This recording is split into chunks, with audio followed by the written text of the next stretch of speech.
الحمد للہ وکفا والصلاة والسلام علی عبادہ الذین اصطفیٰ اما بعد فاعوذ باللہ من الشیطان الرجیم بسم اللہ الرحمن الرحیم وَإِذْ قَالَ رَبُّكَ لِلْمَلَائِكَةِ إِنِّي جَاعِلٌ فِي الْأَرْضِ خَلِيفَةً قالوا وتجعل فيها من يفسد فيها ويسفك الدماء ونحن نسبح بحمدك ونقدس لك قال إني أعلم ما لا تعلمون صدق الله العظيم رب اشرح لي صدري ويسر لي أمري واحلل عقدة من لساني يفقهوا قولي۔ جیسا کہ میں نے عرض کیا تھا، سورہ بقرہ کے پہلے 4 رکوع نہایت اہم ہیں، نہایت جامع ہیں۔ پہلے 2 رکوعوں میں 3 قسم کے انسانوں کی وضاحت کی گئی، 3 قسم کے کردار کے نقشے کھینچ دیے گئے۔ تیسرے رکوع میں قرآن مجید کی دعوت کا خلاصہ آ گیا، توحید فی العقیدہ، توحید فی العمل، یعنی عبادت اللہ کی، ایمان بالرسالت، قرآن مجید کو منزل من اللہ کلام ماننا۔ اس میں اگر شک ہے تو جو بھی چیلنج تھا، اگر واقعتاً تمہیں شک ہے، حقیقت میں شک نہیں ہے، لیکن جیسا کہ تم کہہ رہے ہو کہ تمہیں شک ہے تو کوشش کرو اس کے مقابلے کی ایک صورت بنا لاؤ۔ پھر آخرت، جنت اور دوزخ، ان دونوں کا تذکرہ ہو گیا۔ پھر ایک خاص مسئلہ جو قرآن مجید کے اسلوب پر اعتراض کی شکل میں آیا کہ اس میں مچھر جیسی حقیر شے کا بھی تذکرہ ہے، اس کی حکمت بیان کر دی گئی کہ تشبیہ اور تمثیل میں ظاہر بات ہے کہ ممثل لہو اور ممثل بہی میں مناسبت چاہیے۔ جس چیز کے لیے تمثیل بیان کی جا رہی ہے، جس شے سے تمثیل بیان کی جا رہی ہے، ان میں مناسبت ہونی چاہیے، اس میں عظیم یا حقیر کا کوئی سوال نہیں۔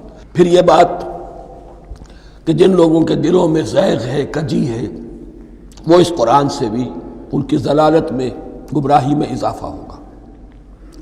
جو لوگ طالب حق ہیں ان کو یہ قرآن مجید ہدایت دے گا، اور کن کو اللہ گمراہ کرتا ہے؟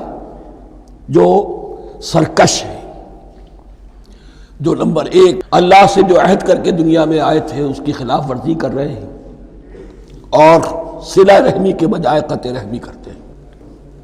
اس کے بعد ایک بہت اہم فلسفیانہ بات آ گئی، اور اسی کے ضمن میں میں نے اصل میں یہ ساری بات دہرائی ہے۔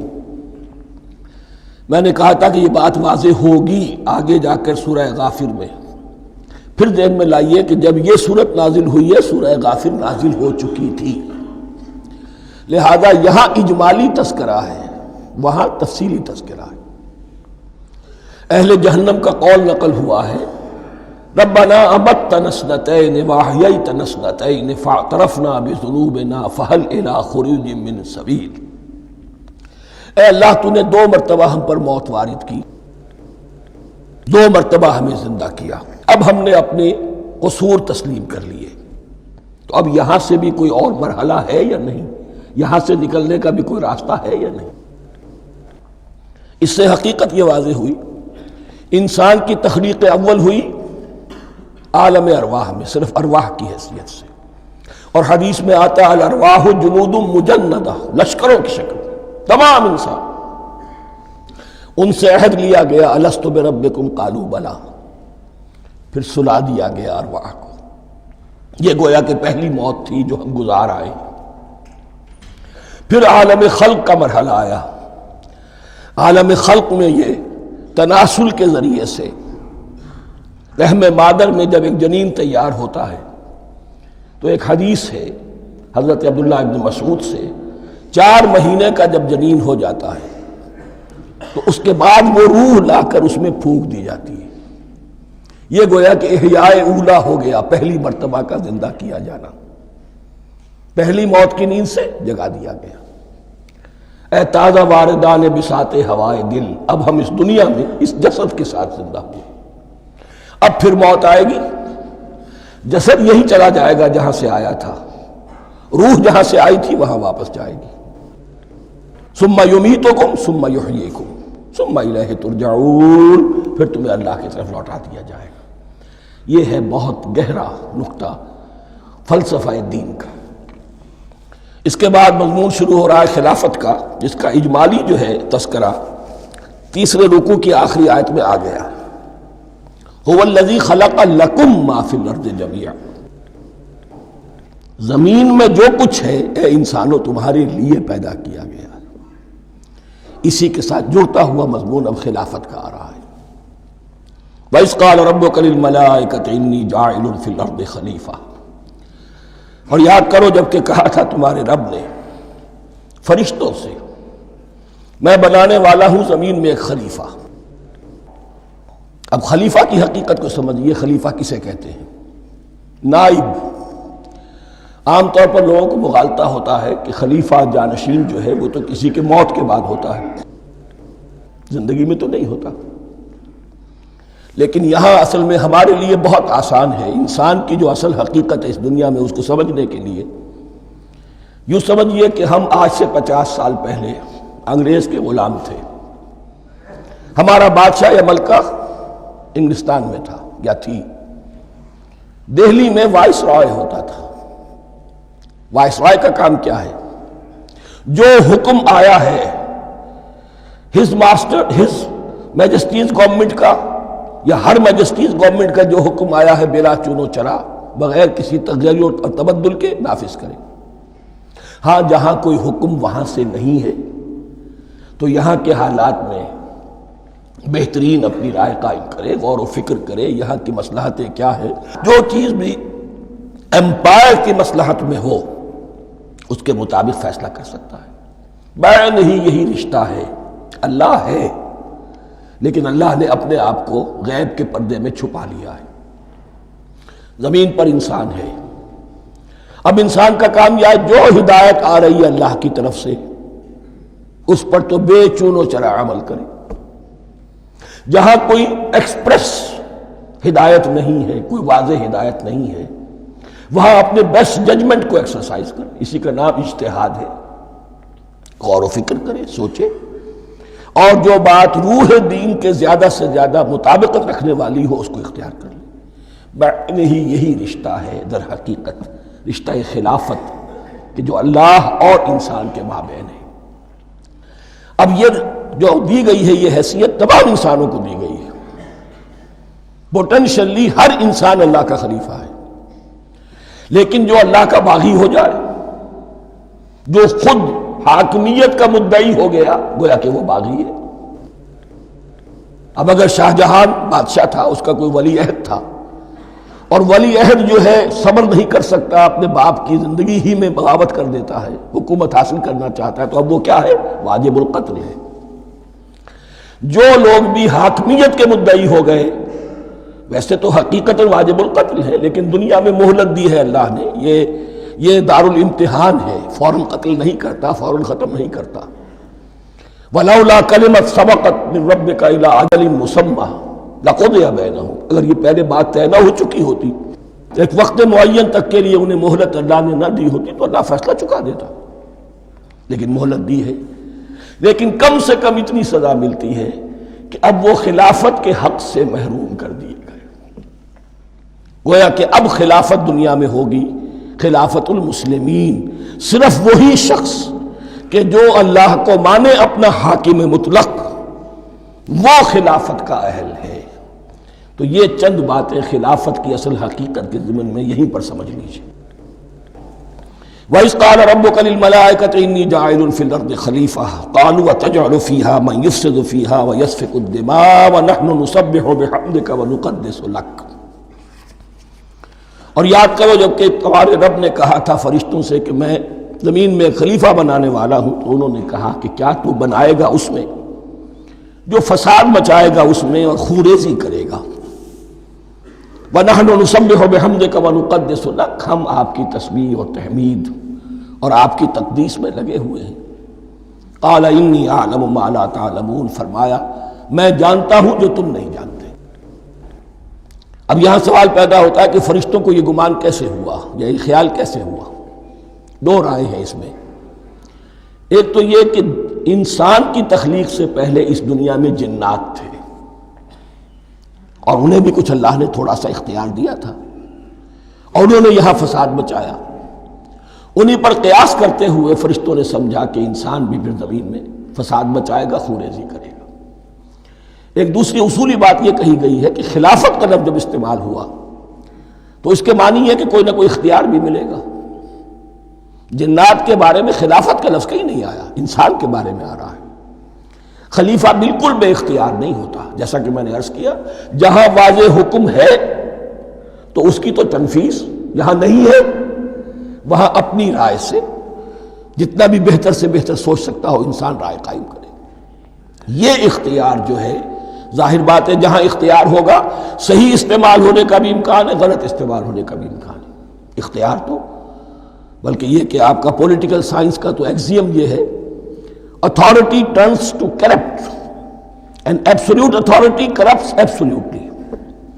تو ٹینڈنسی کرپشن کی ہوتی ہے اختیار کے اندر۔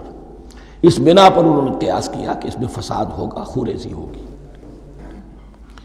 اللہ تعالیٰ نے فرمایا اپنی حکمتوں سے میں خود واقف ہوں، میں کیوں بنا رہا ہوں یہ میں جانتا ہوں، تم نہیں جانتے۔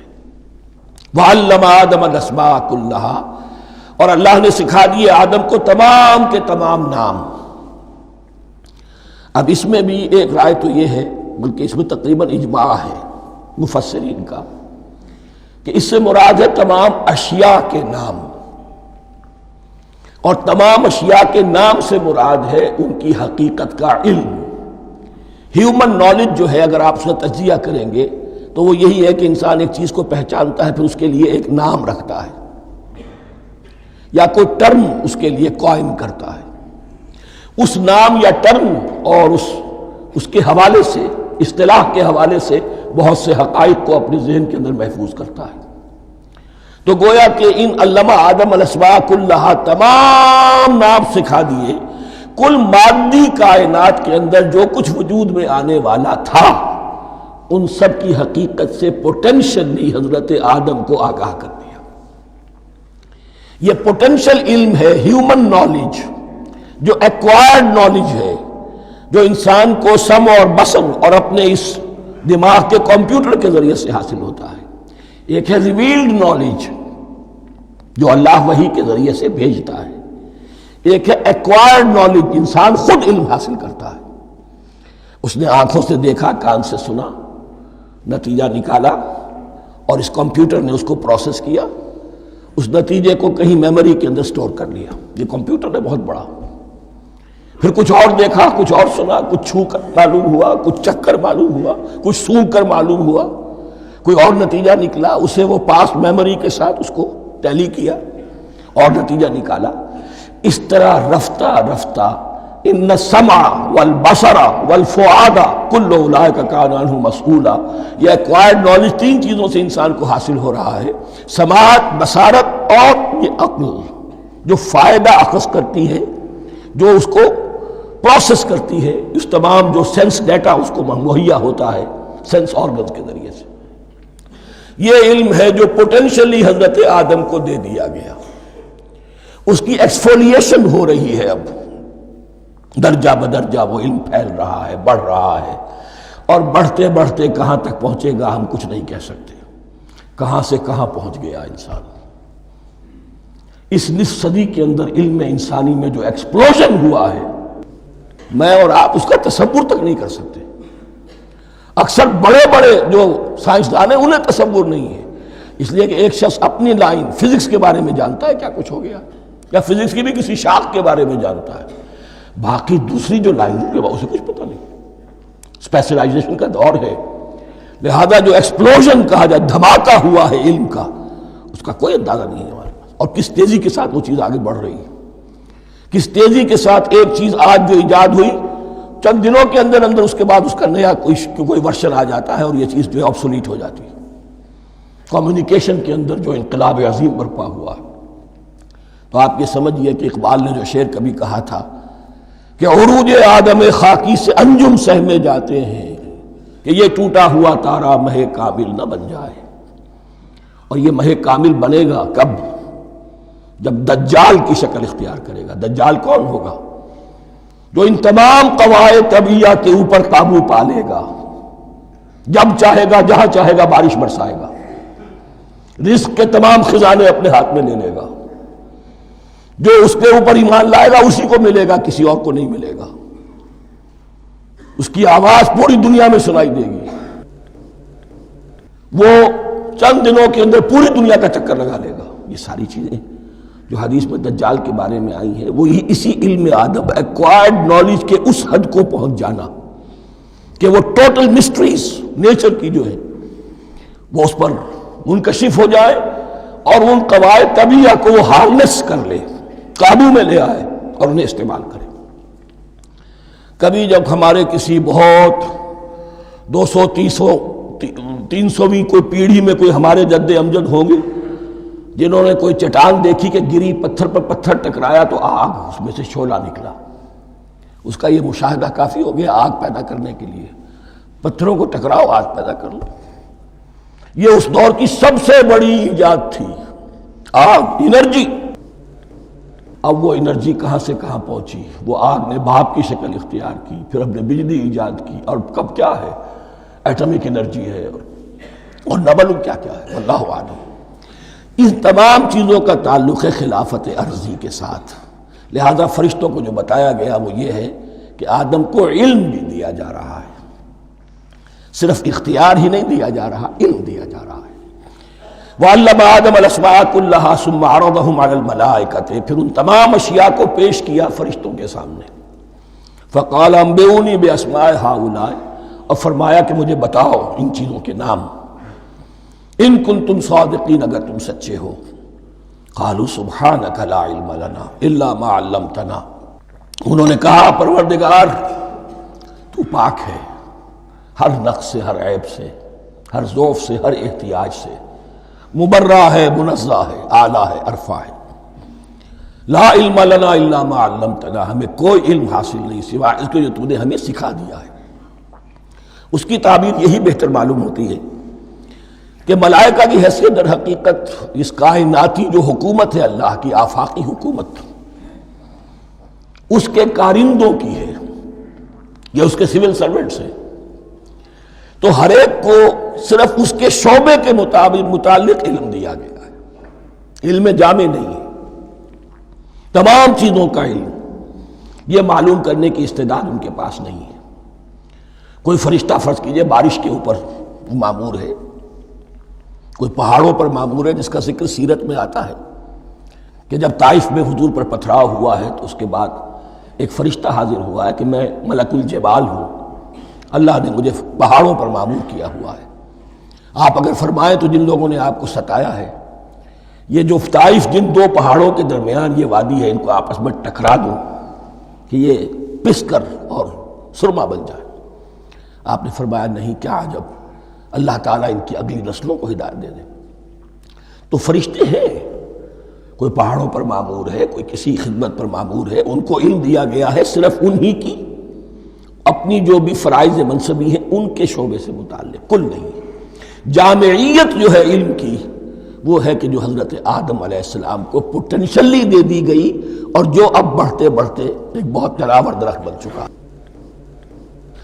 سبحانک لا علم لنا الا ما علمتنا انک انت العلیم الحکیم، یقیناً آپ ہی کی ذات ہے جو کل کے کل علم کی حامل ہے اور جس کے اوپر حکمت بھی، جس کی حکمت بھی کامل ہے، باقی تو ہر مخلوق میں سے ہر ایک کا علم ناقص رہے گا۔ العلیم، کل علم کا جاننے والا تو ہی ہے، الحکیم، کل حکمت وہ تو تیرے ہی پاس ہے۔ قال یا آدم انبئہم باسمائہم، اللہ نے فرمایا کہ آدم ان کو بتاؤ ان کے نام۔ فلما انباہم باسمائہم، تو جب انہوں نے بتا دیے ان کو، فرشتوں کو، ان کے نام، قال الم اقل لکم انی اعلم غیب السماوات والارض، تو اللہ نے فرمایا کہ میں نے کہا نہیں تھا کہ میں جانتا ہوں آسمانوں اور زمین کی تمام غائب چیزوں کو جو تمہاری نگاہوں سے بھی اوجھل ہے، غیب، میں ہر شے کا جاننے والا ہوں۔ وَأَعْلَمُ مَا تُبْدُونَ وَمَا كُنْتُمْ تَكْتُمُونَ، اور میں جانتا ہوں جو کچھ تم ظاہر کر رہے تھے اور جو کچھ تم چھپا رہے تھے۔ چھپانے میں محسوس ہوتا ہے کہ ان کی خواہش یہ تھی کہ خلافت ہمیں ملے، ہم خدام ادب ہیں، ہر وقت تسبیح و تحمید اور تقدیس میں مصروف ہیں، جو حکم ملتا ہے بجا لاتے ہیں، تو یہ خلافت کسی اور مخلوق کو کیوں ملے؟ یہاں صرف یہ اور بتا دوں کہ یہ چونکہ اب ایک تیسری مخلوق کا ذکر بھی بعد میں آئے گا، 3 صاحب تشخص مخلوقات ہیں اللہ کی، صاحب تشخص، صاحب شعور، جن میں کا شعور ہے، انا، میں۔ ایک ملائکہ ہے، ان کی تخلیق نور سے ہوئی ہے۔ ایک انسان ہے جن کی تخلیق گارے سے ہوئی ہے۔ ایک جنات ہیں جن کی تخلیق آگ سے ہوئی ہے۔ باقی حیوانات ہیں، ان میں شعور تو ہے، خود شعور ہی نہیں ہے۔ Self consciousness, there is a world of difference between consciousness and self consciousness. انسان جب دیکھتا ہے تو اس کو یہ بھی معلوم ہے میں دیکھ رہا ہوں۔ کتا بلہ دیکھتا ہے، اسے یہ اندازہ نہیں ہوتا کہ میں دیکھ رہا ہوں، دیکھنے کا ایک نتیجہ ہے جو نکل آتا ہے، لیکن میں کا وجود نہیں ہے۔ یہ انا، سیلف، ایگو، یہ انسان میں ہے، جنات میں ہے، شعور میں، اور فرشتوں میں ہے۔ ایک نوری مخلوق، ایک ناری مخلوق، ایک زمین کے اس کرسٹ میں، یہ جو مٹی اور گارے، مٹی اور پانی کا جو ملغوبہ ہے گارے کی شکل میں، اس سے بنا ہے۔ قال يا آدم انبئهم باسمائهم فلما انباهم باسمائهم قال الم اقل لكم اني اعلم غيب السماوات والارض واعلم ما تبدون وما كنتم تكتمون واذ قلنا للملائكه اسجدوا لآدم فسجدوا الا ابلیس۔ اور یاد کرو جب کہ ہم نے کہا فرشتوں سے سجدہ کرو سب کے سب آدم کو، جھک جاؤ آدم کے سامنے، فسجدوا، ان سب نے سجدہ کیا، الا ابلیس، سوائے ابلیس کے۔ پہلی بات تو یہ سمجھیے کہ تمام ملائکہ کے سجدے کی ضرورت کیا تھی؟ کیا یہ صرف تعظیماً تھا؟ اور تعظیماً اگر تھا تو کیا آدم خاکی کی تعظیم تھی یا کسی اور شے کی تعظیم تھی؟ مکی صورتوں میں یہ بات 2 جگہ واضح کی گئی ہے۔ فَإِذَا سَوَّيْتُهُ وَنَفَخْتُ فِيهِ مِن رُوحِي فَقَعُوا لَهُ سَاجِدِينَ، جب میں اس آدم کی تخلیق مکمل کر لوں اور اس میں اپنی روح میں سے پھونک دوں، تب گر پڑنا اس کے سامنے سجدے میں۔ تعظیم اگر ہے تو آدم خاکی کی نہیں ہے، اس کے اندر جو ڈیوائن ایلیمنٹ ہے، جو ڈیوائن سپارک ہے، جو روح ربانی ہے، میری روح، اس کی ہے۔ اور نمبر 2، اس کی حکمت کیا ہے، علت کیا ہے، غرض و غایت کیا ہے؟ جیسا کہ میں نے عرض کیا، اس کائنات کی اس حکومت کے کارندے تو وہ ہیں۔ خلیفہ بنایا جا رہا انسان کو، جب تک یہ ساری سول سروس اس کے تابع نہ ہو، خلافت کیسے کرے گا؟ دیکھیے میں جانا چاہتا ہوں، چوری کرنے کے لیے جانا چاہتا ہوں، راستے میں کتنے فیکٹرز ہوں گے، کتنے فزیکل فینومینا ہوں گے۔ میں چلنا چاہتا ہوں، میں زمین کو دھکیلتا ہوں، زمین مجھے دھکیلتی ہے، زمین مجھے نہ دھکیلے تو میں کیسے چلوں گا؟ یہ پوری کائنات جو ہے، یہ جب ہم کو ارادہ کرتے ہیں اور کوئی فعل کرتے ہیں تو اس فعل کے پورے ہونے میں، اس کے ظہور میں نہ معلوم کون کون سے ایلیمنٹس ہیں، کون کون سی فورسز آف دی نیچر ہیں جو ہمارے ساتھ موافقت کرتی ہے تو ہم وہ کام کر سکتے ہیں۔ اور ان سب پر فرشتے مامور ہیں، ہر ایک کی اپنی ڈومین ہے۔ اگر وہ تابع نہ ہوں تو خلافت کی کوئی معنی نہیں۔ خلافت دی گئی ہے، یہ ادھر جانا چاہتا ہے جانے دو، یہ نماز کے لیے مسجد میں جانا چاہتا ہے جانے دو، یہ چوری کے لیے نکلا ہے نکلنے دو، اس لیے کہ اس کو جو اختیار دیا گیا ہے، اس کے اختیار کے استعمال میں یہ تمام جو قوتیں ہیں وہ اس کے ساتھ موافقت کرتی ہیں، تب اس کا کوئی ارادہ، وہ اچھا ہو یا برا، وہ پایہ تکمیل کو پہنچ سکتا ہے۔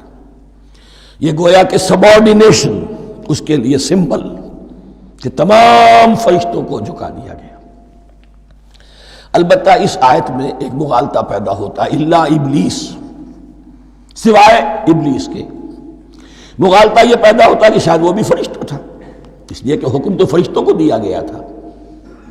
پھر نوٹ کیجئے، اس سے پہلے، بہت پہلے سورہ کہف نازل ہو چکی ہے، اور سورہ کہف میں فرما دیا گیا ہے کان من الجن ففسق عن امر ربی، وہ جن تھا پس اس نے سرکشی کی اپنے رب کے حکم سے۔ فرشتے کی شان یہ نہیں ہے، وہ اللہ کے کسی حکم کی سرتابی نہیں کرتا۔ لا یعصون اللہ ما امرہم ویفعلون ما یؤمرون، وہ اللہ کے کسی حکم کی نافرمانی نہیں کرتے اور جو حکم ملتا ہے بجا لاتے ہیں۔ یہ جنات کے اندر اختیار تھا، جیسے اختیار انسانوں کو دیا گیا ہے۔ جنات میں نیک بھی ہیں، بد بھی ہیں، اعلیٰ بھی ہیں، ادنا بھی ہیں، جیسے انسانوں میں۔ لیکن یہ عزازیل جو جن تھا، علم اور عبادت دونوں کے اعتبار سے بہت بلند ہو گیا تھا، اور یہ فرشتوں کا یوں سمجھیے کہ ہم نشین، فرشتوں کے ساتھ اس طور سے شامل، جیسے بہت سے انسان بھی اگر اپنی بندگی میں، زہد میں، عبادت میں، نیکی میں ترقی کریں تو ان کا ملأ اعلیٰ کے ساتھ، عالم ارواح کے ساتھ، عالم ملائکہ کے ساتھ ایک رابطہ قائم ہوتا ہے۔ اسی طریقے سے وہ جو عزازیل تھا، جن ہونے کے باوجود اپنی نیکی، عبادت، پارسائی اور اپنے علم میں فرشتوں سے بہت آگے تھا، اس لیے معلم الملکوت کی شکل اختیار کر چکا تھا۔ اس کو اپنی زوم تھا۔ یہ بات جیسا کہ میں نے عرض کیا 7 مرتبہ قرآن میں یہ بات آئی ہے، قصہ ابلیس و آدم، کہ فرشتوں کو حکم ہوا کہ سجدہ کرو، سب جھک گئے، ابلیس نے سجدے سے انکار کر دیا 7 مرتبہ۔ یہ 7ویں مرتبہ ہے جو ہم پڑھ رہے ہیں، مصحف میں پہلی مرتبہ آ رہا ہے، ترتیب نزول میں 7ویں مرتبہ آ رہا ہے۔ یہ آدم و ابلیس کا قصہ اس سے آگے سورہ اعراف میں آئے گا، پھر سورہ ہجر میں آئے گا، سورہ بنی اسرائیل میں آئے گا، سورہ کہف میں آئے گا، سورہ طٰہٰ میں آئے گا، سورہ صاد میں آئے گا، 6 مرتبہ مکی قرآن میں، 1 مرتبہ یہاں۔ تو یہاں اشارہ نہیں کیا، اس لیے مغالطہ ہو سکتا ہے، لیکن یہ کہ سورہ کہف میں آپ کو بتا چکا ہوں کان من الجن ففسق عن امر ربی، اس نے اپنے رب کے حکم سے سرتابی۔ ابلیس اس کا صفاتی نام ہے اب، اس لیے کہ ابلس یبلس کے معنی ہوتے ہیں مایوس ہو جانا۔ یہ اللہ کی رحمت سے بالکل مایوس ہے، اور مایوس جو ہو جائے وہ شیطان ہو جاتا ہے۔ اب میرا تو چھٹکارا نہیں ہے، جتنوں کو برباد کر سکوں کروں، میری تو عاقبت خراب ہو چکی ہے، جتنوں کو اپنے ساتھ، ہم تو ڈوبے ہیں صنم، تم کو بھی لے ڈوبیں گے۔ اب وہ شیطان اس معنی میں کہ انسان کی عداوت اس کی گھٹی میں پڑ گئی، اس نے اللہ سے پھر اجازت بھی لی کہ مجھے مہلت دے دے، یوم یبعثون، قیامت تک کے دن کے لیے، تو میں ثابت کر دوں گا کہ یہ آدم اس رتبے کا حقدار نہ تھا، مستحق نہ تھا جو اسے دیا گیا۔ انا خیر منہ، میں اس سے بہتر ہوں۔ خلقتنی من نار وخلقتہ من طین، تو نے مجھے آگ سے بنایا، اسے گارے سے بنایا۔ لیکن یہ تکبر ہے در حقیقت کہ جس نے اسے راندہ درگاہ حق کر دیا۔ وَإِذْ قُلْنَا لِلْمَلَائِكَةِ اسْجُدُوا لِآدَمَ فَسَجَدُوا إِلَّا إِبْلِيسَ أَبَىٰ وَاسْتَكْبَرَ، ابا اس نے انکار کیا، واستکبر اور تکبر کیا، استکبار کیا، وَكَانَ مِنَ الْكَافِرِينَ۔ کانا عربی زبان میں 2 طرح کا ہوتا ہے، تامہ، ناقصہ۔ ایک معنی یہ ہو سکتے ہیں کہ ہو گیا، اب اپنے اس استکبار اور انکار کی وجہ سے کانا من الکافرین، وہ کافروں میں سے ہو گیا۔ ایک کانا تامہ ہوتا تھا ہی کافروں میں سے، یعنی اس کے اندر سرکشی چھپی ہوئی تھی، اب ظاہر ہو گئی۔ یہ معاملہ ہوتا ہے، کسی شخص کی بدنیت ہی اس کے اوپر پردے پڑے رہتے ہیں نیکی کے، زہد کے، کسی خاص وقت میں آ کر وہ ننگا ہو جاتا ہے، اور جو اس کے اندر تھا اصل، اس کی حقیقت، وہ سامنے آ جاتی ہے۔ اس کا امکان ہے، تو دونوں معنی اس کے ہو سکتے ہیں۔ وَقُلْنَا يَا آدَمُ اسْكُنْ أَنْتَ وَزَوْجُكَ الْجَنَّةَ، اور ہم نے کہا کہ اے آدم رہو تم اور تمہاری بیوی جنت میں۔ اب یہ جنت کون سی ہے؟ اکثر حضرات کے نام کر کے نزدیک یہ جنت کہیں آسمان ہی میں تھی، آسمان ہی میں حضرت آدم کی تخلیق ہوئی۔ البتہ یہ سب مانتے ہیں کہ ایک وہ جنت الفردوس جو ہے، جس میں جانے کے بعد پھر واپس نکلنے کا کوئی امکان نہیں، یہ وہ جنت نہیں ہے جس میں کہ آخرت میں لوگوں کو جا کر داخل ہونا ہے، اس میں داخل ہونے والے کے نکلنے کا کوئی امکان نہیں۔ ایک رائے یہ بھی ہے، میرا رجحان اس رائے کی طرف ہے، تخلیق آدم اسی زمین پر ہوئی ہے۔ وہ جن مراحل سے گزری ہے تخلیق، وہ ایک علیحدہ مسئلہ ہے۔ بایولوجی اور وحی دونوں اس پر متفق ہیں کہ مٹی سے، کرسٹ آف دی ارتھ سے انسان بنا ہے، اس پر اتفاق ہے، قرآن کا بھی اور بایولوجی کا بھی، جدید علم الحیوانات کا بھی، علم الحیات کا۔ سٹیجز کیا ہیں اس میں اختلاف ہو سکتا ہے، اس کو چھوڑ دیجئے، وہ اس وقت کا بحث نہیں۔ یہی کسی اونچے مقام پر کوئی سرسبز و شاداب علاقہ تھا جہاں حضرت آدم کو رکھا گیا، کہ جہاں ہر طرح کے میوے تھے، ہر شے، لا تظمأ فیہا ولا تضحیٰ، نہ اس میں بھوک لگے گی، نہ دھوپ تمہیں ستائے گی، ہر طرح کی چیز تمہیں فراہم ہے۔ وہاں رکھے گئے ہیں صرف ایک ڈیمانسٹریشن کے لیے، کہ انہیں نظر آ جائے کہ شیطان میرا دشمن ہے، وہ مجھے ورغلائے گا، طرح طرح سے میرے اندر وسوسہ اندازی کرے گا، میرے اور میری اولاد کے، صرف ایک ڈیمانسٹریشن۔ اس کی مثال یوں سمجھیے کہ سلیکشن تو ہو گیا، سی ایس پی گریڈ میں کوئی شخص آ گیا ہے، لیکن اب وہ سول سروس اکیڈمی میں رکھا جا رہا ہے۔ تو یہ کوئی اکیڈمی ہو سکتا ہے اسی زمین پر ہو، صرف بتانا یہ تھا کہ تمہیں معلوم ہو جائے کہ یہ شیطان تمہارا دشمن ہے۔ اس لیے کہ اس میں جو ایک لفظ حبوط کا آ رہا ہے، وہ حبوط صرف ایک ہی معنی میں نہیں ہوتا، دوسری معنی میں بھی ہے، واللہ عالم۔ یہ چیزیں پھر متشابہات میں رہیں گی، اس لیے ان کے بارے میں کوئی ایک رائے دوسری رائے، اس کے لیے ذہن سے، عقل سے بات کر کے ایک یا دوسری رائے اختیار کر سکتے ہیں۔ وَقُلْنَا يَا آدَمُ اسْكُنْ أَنْتَ وَزَوْجُكَ الْجَنَّةَ، اور ہم نے کہا کہ رہو اے آدم، تم بھی اور تمہاری بیوی بھی باغ میں، اس باغ میں، الجنہ، اس باغ میں، گویا کہ اشارہ کیا جا رہا۔ وَكُلَا مِنْهَا رَغَدًا حَيْثُ شِئْتُمْ، اور کھاؤ اس میں سے با فراغت جہاں سے چاہو، ہر طرح کا پھل ہے کھاؤ۔ وَلَا تَقْرَبَا هَٰذِهِ الشَّجَرَةَ، یہاں پہ اس درخت کا نام نہیں دیا گیا، اشارہ، اس درخت کے قریب مت جانا۔ فَتَكُونَا مِنَ الظَّالِمِينَ، تو تم ظالموں میں سے ہو جاؤ گے، تم حد سے گزرنے والوں میں سے ہو جاؤ گے۔ اب اس کی بھی حکمت سمجھیے کہ چونکہ ڈیمانسٹریشن کرانی ہے کہ تمہیں کسی چیز سے، ہزار چیزیں مباح ہیں دنیا میں، چند چیزیں پینے کی حرام ہیں، اب تم اگر ان ہزار مباح چیزوں کو چھوڑ کر حرام چیز کو پیتے ہو تو یہ تمہارا اختیار ہوا، جبکہ اللہ تعالیٰ نے مباحات کا دائرہ بہت وسیع رکھا ہے۔ جس سے چاہو چند رشتے ہیں جو بیان کر دیے گئے، یہ حرام ہے، محرمات ہے، ابدیہ ہیں، ان سے تو شادی نہیں ہو سکتی، باقی کسی مسلمان عورت سے دنیا کے کسی کونے میں وہ شادی کر سکتے، کروڑوں کے آپشنز آپ کے لیے خالی کھلے ہیں، لیکن پھر بھی انسان شادی نہ کرے، زنا کرے، یہ گویا کہ اس کی اپنی خباثت نفس ہے۔ ایک نہیں، دو دو، تین تین، چار چار تک شادی کرو، اجازت ہے تمہیں۔ تو اس اعتبار سے مباحات، اب یہ پورا باغ تمہارے لیے مباح ہے، بس ایک درخت ہے، اس کے پاس نہ جانا، اور درخت کا نام لینے کی کوئی ضرورت نہیں، تو آزمائش تھی نا، صرف ایک آزمائش اور اس کی ڈیمانسٹریشن۔ فَأَزَلَّهُمَا الشَّيْطَانُ عَنْهَا، تو پھسلا دیا ان دونوں کو شیطان نے اس درخت کے بارے میں۔ اب وہ کس کس طریقے سے پھسلایا، یہ بھی جیسا کہ میں نے عرض کیا 6 مرتبہ چونکہ یہ قصہ آ چکا ہے، اس کی آپ کو سورہ طٰہٰ میں تفصیل ملے گی، کس کس طریقے سے پھسلایا اور اس بات کے لیے تیار کیا۔ فَأَخْرَجَهُمَا مِمَّا كَانَا فِيهِ، تو نکلوا دیا ان دونوں کو اس کیفیت میں سے جس میں کہ وہ تھے، وہ کیفیت کہ نہ کوئی مشقت ہے، نہ کوئی محنت ہے، اور انسان کو ہر طرح کا اچھے سے اچھا پھل مل رہا ہے، تمام ضروریات فراہم ہیں، خاص کوئی حلہ جنت ہے جس کا کہ لباس بھی عطا کیا گیا ہے، لیکن ان کیفیات سے اب نکال کر، اب جسے آپ کہیں گے bitter facts of life، اچھا اب جاؤ، یہ ڈیمانسٹریشن کرنی تھی، ہو گئی، شیطان تمہارا دشمن ہے، تمہارا اور تمہاری نسل کا، شیطان لعین، اور وہ تمہیں پھسلائے گا جیسے آج پھسلایا ہے۔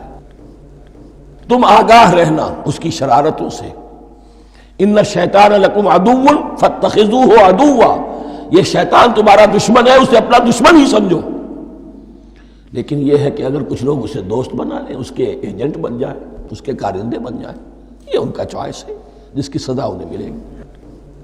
فَأَخْرَجَهُمَا مِمَّا كَانَا فِيهِ وَقُلْنَا اهْبِطُوا بَعْضُكُمْ لِبَعْضٍ عَدُوٌّ، اور ہم نے کہا اترو، تم سب ایک دوسرے کے دشمن ہوگے، اب یہ چونکہ جمع کا صیغہ آیا ہے، ایک دوسرے کے دشمن ہو گئے، تو ایک دشمنی تو شیطان اور آدم اور ذریت آدم کی ہے، ایک اور دشمنی بھی ہے جو انسان میں مرد اور عورت کے مابین ہے۔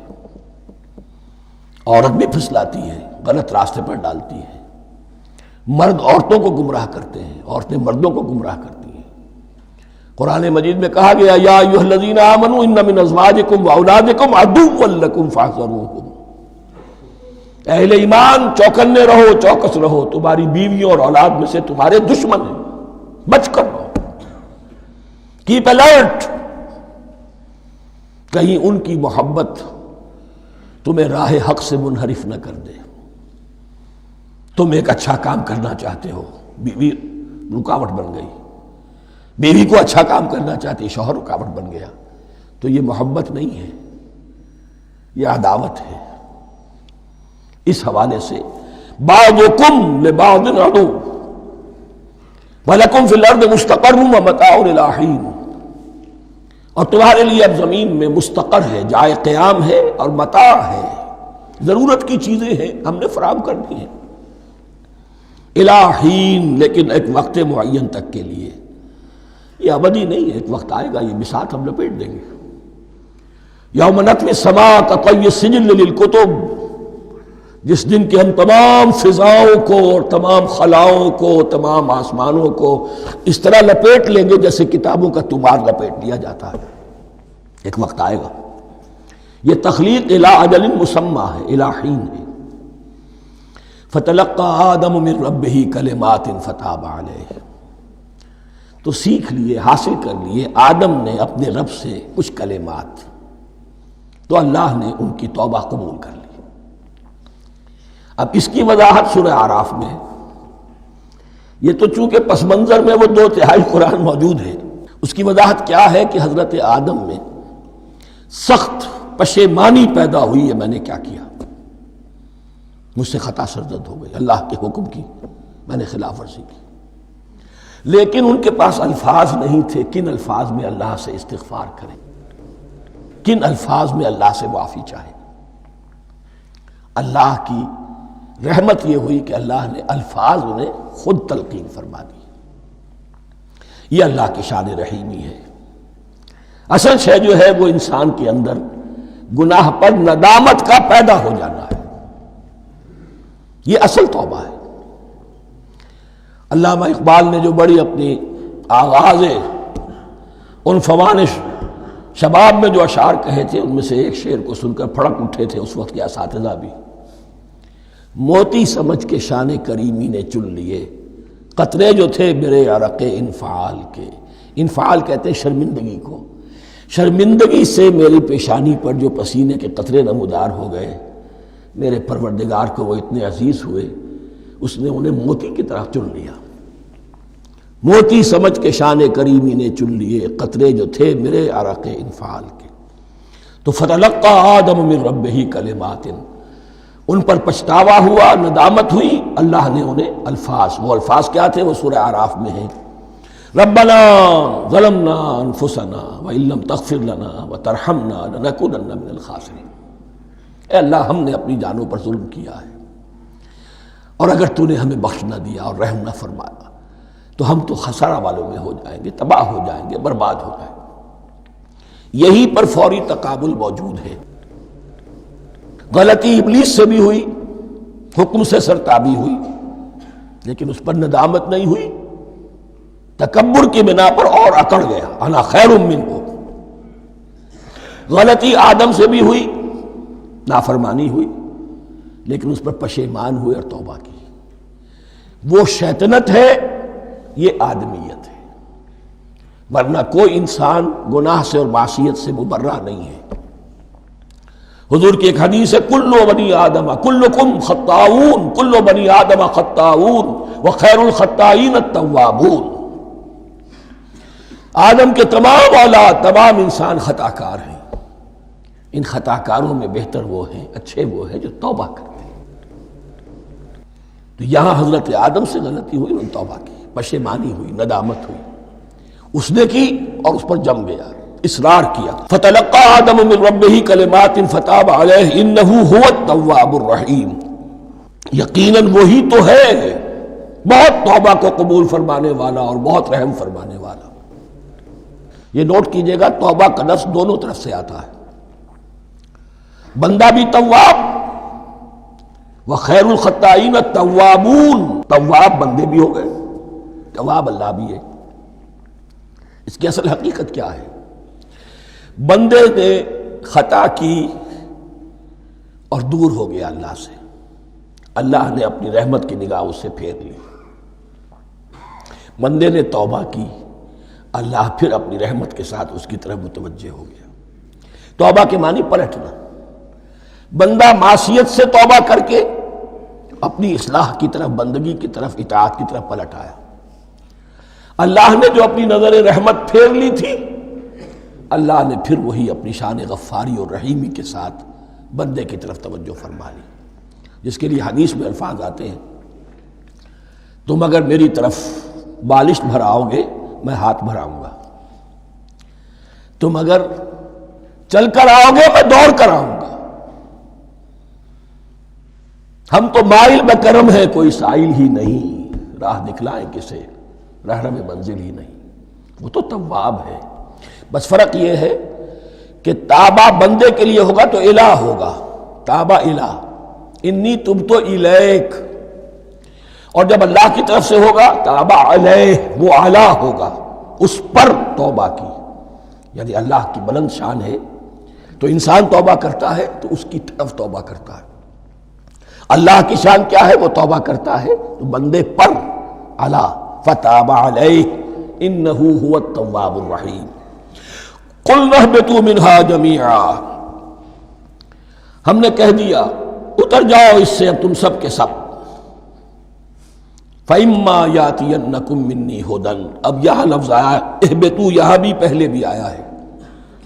جو حضرات یہ سمجھتے ہیں کہ تخلیق آدم آسمانوں پر ہوئی ہے اور جنت بھی وہ آسمان میں ہے جہاں رکھے گئے تھے، آزمائشی یا ٹریننگ یا ڈیمانسٹریشن والی جنت، وہ یہاں حبوط کا ترجمہ کریں گے کہ آسمان سے زمین پر اترنے کا حکم دیا گیا. جو لوگ سمجھتے ہیں یہی کسی بلند مقام پر تھے، وہ کہتے ہیں کہ نیچے اترو، کسی بڑی اونچی سطح مرتفع پر اگر کوئی جگہ تھی تو اب نیچے اترو اور جاؤ، اب تمہیں زمین میں ہل چلانا پڑے گا اب روٹی حاصل کرنے کے لیے. یہ جو نعمتوں کے دسترخوان یہاں بچھے ہوئے تھے یہ اب تمہارے لیے نہیں ہے.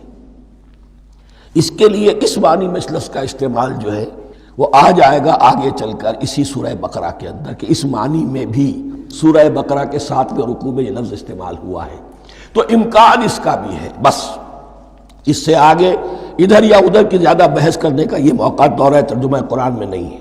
قُلْ اهْبِطُوا مِنْهَا جَمِيعًا فَإِمَّا يَأْتِيَنَّكُم مِّنِّي هُدًى فَمَن تَبِعَ هُدَايَ فَلَا خَوْفٌ عَلَيْهِمْ وَلَا هُمْ يَحْزَنُونَ. تو جب بھی آئے گی تمہارے پاس میری جانب سے کوئی ہدایت تو جو کوئی میری ہدایت کی پیروی کرے گا اس کے لیے نہ خوف ہوگا اور نہ وہ حزن سے دوچار ہوگے.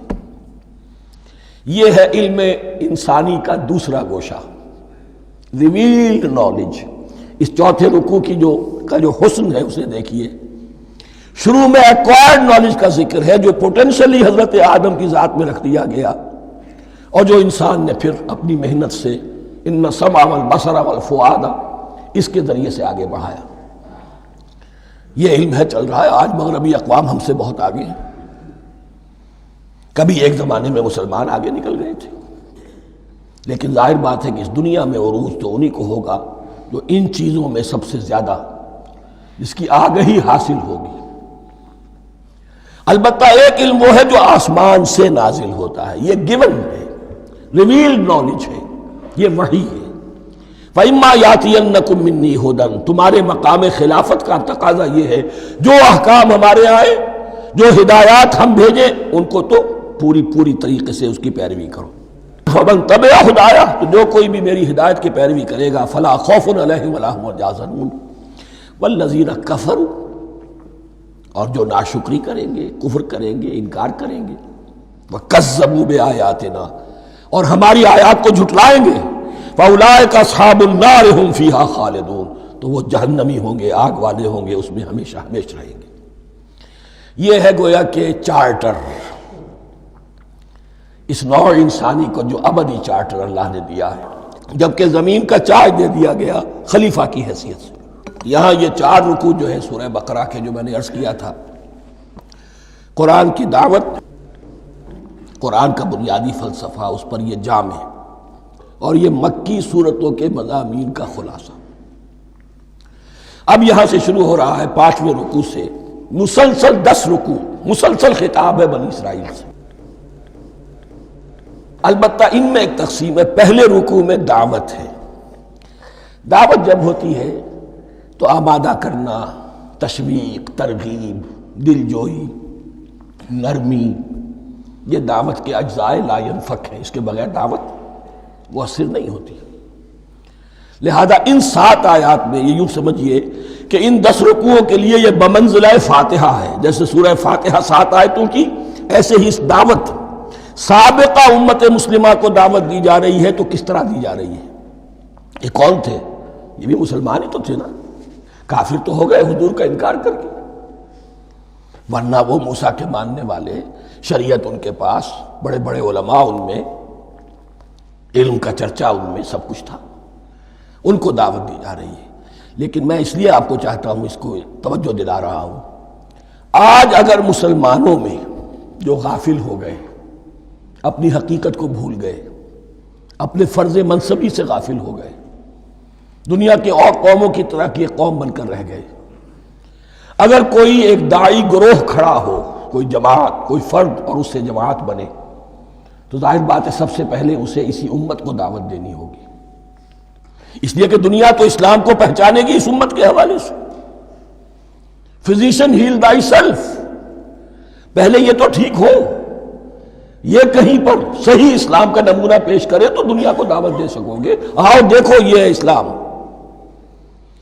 اس لیے ان کو جو دعوت دینے کا اسلوب ہونا چاہیے وہ عکس ہوگا اس اسلوب کا جو ان 7 آیات میں ہمارے سامنے آ رہا ہے۔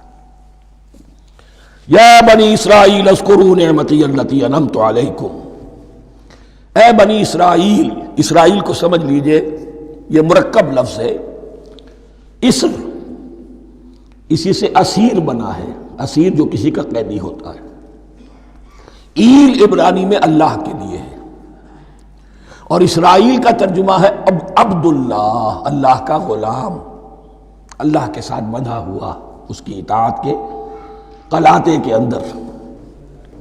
تو یہ اسرائیل یہ لقب ہے حضرت یعقوب علیہ السلام کا، ان کے 12 بیٹے تھے، 12 بیٹوں سے جو نسل چلی وہ بنی اسرائیل ہے، انہی میں حضرت موسیٰ کی بعثت ہوئی اور تورات انہیں دی گئی، پھر یہ ایک بہت بڑی امت بنے۔ ان پر 4 ادوار آ چکے تھے قرآن مجید کے نزول کے وقت، 2 مرتبہ اللہ کی رحمت کی بارشیں ہوئیں، انہیں عروج نصیب ہوا، 2 مرتبہ ان کو دنیا پرستی، شہوت پرستی، اللہ کے احکام کو پس و پیش ڈال دینے کی سزا میں عذاب کے کوڑے ان پر برسے۔ اس کا ذکر آئے گا سورہ بنی اسرائیل کے پہلے رکوع میں۔ اس وقت جب کہ قرآن نازل ہو رہا ہے، اس وقت وہ اپنے اس زوال کے دور میں تھے۔ حال یہ تھا کہ حضور صلی اللہ علیہ وسلم کی بعثت سے پہلے ہی 2nd ٹیمپل بھی شہید کیا جا چکا تھا، گرایا جا چکا تھا۔ حضرت سلیمان نے جو بنایا تھا ہیکل سلیمانی، جس کو یہ 1st ٹیمپل کہتے ہیں، اسے نیبوکدنضر نے گرا دیا تھا حضرت مسیح سے بھی کئی 100 سال پہلے۔ لیکن اس کے بعد پھر یہ رومنز نے سن 70 عیسوی میں حضور کی ولادت سے 500 برس پہلے ان کا یہ یروشلم تباہ و برباد ہوا، اس میں لوگوں کو قتل کیا گیا، قتل عام ہوا، اور 2nd ٹیمپل جو ہے وہ بھی گرا دیا گیا، جو اب تک گرا پڑا ہوا ہے۔ صرف ایک ویلنگ وال ہے جس کے پاس جا کر یہودی جو ہے ماتم کر لیتے ہیں، روتے ہیں، اور اب وہ بنانے پر تلے ہوئے ہیں اپنا 3rd ٹیمپل، اس کے نقشے بن چکے ہیں، بلو پرنٹ بن چکے ہیں۔ لیکن بہرحال جس وقت قرآن نازل ہو رہا تھا یہ بہت ہی پستی میں تھے۔ اس کے بارے میں فرمایا، اے بنی اسرائیل ذرا یاد کرو میرے اس انعام کو جو تم پر ہوا۔ وہ انعام کیا ہے؟ میں نے تمہیں اپنی کتاب دی، نبوت سے سرفراز فرمایا، اپنی شریعت تمہیں عطا فرمائی، تمہیں داؤد، تمہارے اندر داؤد اور سلیمان جیسے بادشاہ اٹھائے جو بادشاہ بھی تھے، نبی بھی تھے۔ وَأَوْفُوا بِعَهْدِي، اور میرے وعدے کو پورا کرو تاکہ میں بھی اپنے وعدے کو پورا کروں۔ یہ وعدہ ہے جو کتاب استثناء جو ہے اولڈ ٹیسٹمنٹ کی، ڈیوٹرانومی، اس کے 18ویں باب کی آیت نمبر 18 اور 19 میں ہے۔ حضرت موسیٰ سے خطاب کر کے اس میں اللہ نے یہ الفاظ فرمائے، میں ان کے بھائیوں میں سے تیرے مانند ایک نبی برپا کروں گا اور اس کے منہ میں اپنا کلام ڈالوں گا، اور وہ وہی کچھ بتائے گا جو میں اس سے کہوں گا۔ یہ گویا کہ حضرت موسیٰ علیہ السلام کی امت کو بتایا جا رہا تھا کہ نبی آخر الزماں آئیں گے اور تمہیں انہیں قبول کرنا ہے۔ قرآن مجید میں اس کا بڑا تفصیلی ذکر سورہ اعراف میں آئے گا انشاءاللہ، لیکن یہاں فرمایا اوفوا بعہدی اوف بعہدکم، تم میرا عہد پیرا پورا کرو، میرے اس نبی کو تسلیم کرو، اس پر ایمان لاؤ، اس پر کی صدا پر لبیک کہو، تو میں تمہیں میرے انعام و اکرام اور بڑھتے چلے جائیں گے۔ وَإِيَّايَ فَارْهَبُونَ، اور صرف مجھ سے ڈرو۔ وَآمِنُوا بِمَا أَنزَلْتُ مُصَدِّقًا لِمَا مَعَكُمْ، اور ایمان لاؤ اس پر جو میں نے نازل کیا ہے، جو تمہارے پاس جو تورات ہے اس کی تصدیق کرتے ہوئے آیا ہے۔ اس کے دو معنی ہے، ایک تو قرآن تصدیق کرتا ہے تورات کی اور انجیل کی، فیہا ہدی ونور، فیہ ہدی ونور، اور دوسرے یہ کہ قرآن اور محمد صلی اللہ علیہ وسلم ان پیشین گوئیوں کے مصداق بن کر آئے ہیں جو تورات میں تھی، ورنہ وہ پیشین گوئیاں جھوٹی ثابت ہوتی۔ ان کے مصداق کون ہے؟ قرآن اور محمد صلی اللہ علیہ وسلم۔ یہ دونوں معنی اس کے ہیں۔ وَآمِنُوا بِمَا أَنزَلْتُ مُصَدِّقًا لِمَا مَعَكُمْ وَلَا تَكُونُوا أَوَّلَ كَافِرٍ بِهِ، اور دیکھو تم ہی سب سے پہلے ان کا کفر کرنے والے نہ بن جاؤ۔ تمہیں تو سب کچھ معلوم تھا، تم تو منتظر تھے، تم تو آخری نبی کے انتظار میں تھے اور ان کے حوالے سے دعائیں کیا کرتے تھے کہ اللہ اس نبی آخری زمان کے واسطے سے ہماری مدد فرما اور کافروں کے مقابلے میں ہمیں فتح عطا فرما۔ یہ آئے گا آگے چل کر اسی سورہ بقرہ کے اندر۔ لیکن اب تم ہی سب سے بڑھ کر کافر ہو گئے، تم ہی سب سے بڑھ کر دشمن ہو گئے۔ وَلَا تَكُونُوا أَوَّلَ كَافِرٍ بِهِ وَلَا تَشْتَرُوا بِآيَاتِي ثَمَنًا قَلِيلًا، اور دیکھو میری ان آیات کے عوض حقیر سی قیمت قبول نہ کرو۔ یہ آیات الہیہ ہیں، ان کو رد کر رہے ہو کس لیے؟ ہماری مسندیں، ہماری حیثیت، ہماری چودراہٹیں، کہیں ان پر کوئی آنچ نہ آ جائے۔ حقیر سی چیزیں، یہ صرف اس دنیا کا سامان ہے، اس کے سوا کچھ نہیں۔ وَلَا تَشْتَرُوا بِآيَاتِي ثَمَنًا قَلِيلًا وَإِيَّايَ فَاتَّقُونِ، اور صرف مجھ میں سے تقوی اختیار کرو، میرا تقوی اختیار کرو۔ وَلَا تَلْبِسُوا الْحَقَّ بِالْبَاطِلِ وَتَكْتُمُوا الْحَقَّ وَأَنْتُمْ تَعْلَمُونَ، اور نہ گڈمڈ کرو حق کے ساتھ باطل کو، اور مت چھپاؤ حق کو، درا حالے کہ تم جانتے ہو۔ یہ بات اچھی طرح نوٹ کر لیجیے، جانتے بوجھتے کرنا ایک ہے، مغالطے میں کرنا وہ ضلالت ہے، گمراہی ہے۔ ایک جان بوجھ کر کرنا، حق کو پہچان کر اسے رد کرنا، یہ پھر اللہ تعالیٰ کے غضب کو دعوت دینا ہے، ریت آف اللہ، اس کے غضب کو دعوت دینا ہے کہ حق کو پہچان کر اس کی نفی کی جائے۔ وَأَنْتُمْ تَعْلَمُونَ، علماء یہود قرآن مجید میں آگے چل کر آئے گا، ایسے پہچانتے تھے محمد کو اور قرآن کو جیسے اپنے بیٹوں کو، یعرفونہ کما یعرفون ابناہم، ایسے پہچانتے جیسے اپنے بیٹوں۔ وَأَقِیمُوا الصَّلَاةَ وَآتُوا الزَّکَاةَ، دیکھو نماز قائم کرو، زکوٰۃ ادا کرو۔ وَارْکَعُوا مَعَ الرَّاکِعِینَ، اور جھکنے والوں کے ساتھ جھکو۔ یہ اول تو رکوع کو انہوں نے اپنے ہاں سے خارج کر دیا تھا، ثانیاً باجماعت نماز ان کے ہاں ختم ہو گئی تھی۔ وَارْکَعُوا مَعَ الرَّاکِعِینَ، جماعت باجماعت نماز کی طرف اشارہ ہے۔ أَتَأْمُرُونَ النَّاسَ بِالْبِرِّ وَتَنْسَوْنَ أَنفُسَكُمْ، کیا تم لوگوں کو نیکی کا حکم دیتے ہو، تقویٰ کی، پارسائی کی تعلیم دیتے ہو؟ میں کہہ رہا ہوں نا کہ اصل میں مخاطب کون ہے؟ علماء یہود۔ اس آیت سے ثابت ہو گیا عالم ہمارا بھی جب بھی کھڑا ہوگا اونچے سے اونچا آواز کہے گا، اعلیٰ سے اعلیٰ بات کہے گا، اکثر و بیشتر کا حال یہ ہے کہ ان کا اپنا کردار دیکھیے تو کوئی مناسبت ہی نہیں اس سے کہ جو وہ بات کہہ رہا ہے، جو لوگوں کو دعوت دے رہا ہے اس پر خود عمل نہیں۔ تو یہی در حقیقت علماء یہود کا کردار بن چکا تھا۔ اَتَأْمُرُونَ النَّاسَ بِالْبِرِّ وَتَنْسَوْنَ أَنفُسَكُمْ، کیا تم لوگوں کو نیکی کا حکم دیتے ہو اور خود اپنے آپ کو بھول جاتے ہو؟ وَأَنْتُمْ تَتْلُونَ الْكِتَابَ، اور یہ سب کچھ تم کر رہے ہو اس حال میں کہ کتاب پڑھتے بھی ہو، تورات پڑھتے ہو، صاحب تورات ہو۔ ہمارے بھی بہت سے علماء کا علماء سو جنہیں ہم کہتے ہیں حال یہ ہو چکا ہے، خود بدلتے نہیں قرآن کو بدل دیتے ہیں، ہوئے کس درجہ فقیہان حکم بے توفیق۔ جو صورتحال ہے صرف قرآن کا متن بچا ہوا ہے، اس کے مفہوم میں، اس کی تفسیر میں، اس کے ترجمے میں تو تحریفیں موجود ہیں، بڑی بڑی تحریفیں موجود ہیں، متن بچا ہوا ہے، وہ اس لیے کہ اللہ تعالیٰ نے اس کی حفاظت کا ذمہ لیا ہے۔ وَاسْتَعِینُوا بِالصَّبْرِ وَالصَّلَاةِ، اور مدد حاصل کرو دو چیزوں سے، صبر اور نماز۔ یہ صبر کا لفظ یہاں پر بہت قیمتی ہے، بہت بامانی ہے۔ علماء سو کیوں وجود میں آتے ہیں؟ جب وہ دنیا کے کتے بن جائیں گے تو وہ دین کو بدنام کرنے والے ہوں گے۔ بظاہر دینی مناسب ہیں لیکن اصل میں ان کے پردے میں دنیا داری کی جا رہی ہے، صبر نہیں۔ بس صبر کے ساتھ اور نماز کے ساتھ، اس لیے کہ آپ صحیح راستے پر آئیں گے۔ اگر کوئی عالم دین لوگوں پر تنقید کرے گا، لولا ینہاہم الربانیون والاحبار، کیوں نہیں روکتے ان کے علماء اور ان کے اولیاء اور صوفیاء ان کو حرام کھانے سے اور جھوٹ بولنے سے؟ اگر کوئی شخص روکے گا اس کو پھر نذرانے تو نہیں ملیں گی، اس کی خدمتیں تو نہیں ہوں گی۔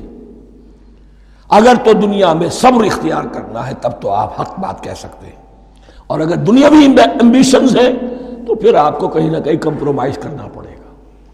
وَاسْتَعِینُوا بِالصَّبْرِ وَالصَّلَاةِ، صبر اور نماز۔ وَإِنَّهَا لَكَبِیرَةٌ، اور یقیناً یہ بہت بھاری شے ہے، بہت بھاری شے ہے۔ عام طور پر خیال یہ ہے کہ انہا کی ضمیر صرف صلاۃ کی طرف جاتی ہے، نماز بہت بھاری ہے۔ ایک رائے یہ ہے کہ نہیں، یہ پورے طرز عمل کی طرف جا رہی ہے۔ یہ طرز عمل کہ خود صبر کرو، اس دنیا میں صبر کرو، دنیا اور دنیا کے متعلقات میں کم سے کم پر قانع ہو جاؤ، اور حق کا بول بالا کرنے کے لیے میدان میں آ جاؤ، یہ طرز عمل۔ اور اس میں پھر نماز، الصلاۃ عماد الدین۔ وَإِنَّهَا لَكَبِیرَةٌ إِلَّا عَلَى الْخَاشِعِينَ، یہ یقیناً بہت بھاری چیز ہے، یہ روش، یہ رویہ بھی بہت بھاری اور نماز بھی بہت بھاری ہے، سوائے ان خشوع رکھنے والوں کے، ڈرنے والوں کے، جن کے دل جھک گئے ہیں اللہ کے سامنے۔ الذین یظنون انہم ملاقو ربہم، جنہیں یہ یقین ہے کہ انہیں اپنے رب سے ملاقات کرنی ہے، جیسا کہ میں نے شروع میں توجہ دلائی تھی، وبالآخرۃ ہم یوقنون، یہ ایمان بالآخرت ہے جو انسان کو سیدھا رکھتا ہے عمل کے میدان میں۔ الذین یظنون انہم ملاقو ربہم وانہم الیہ راجعون، اور جنہیں یہ یقین ہے کہ بالآخر اسی کی طرف ہمیں لوٹنا ہے۔ بارک اللہ لی ولکم فی القرآن العظیم ونفعنی وإیاکم بالآیات والذکر۔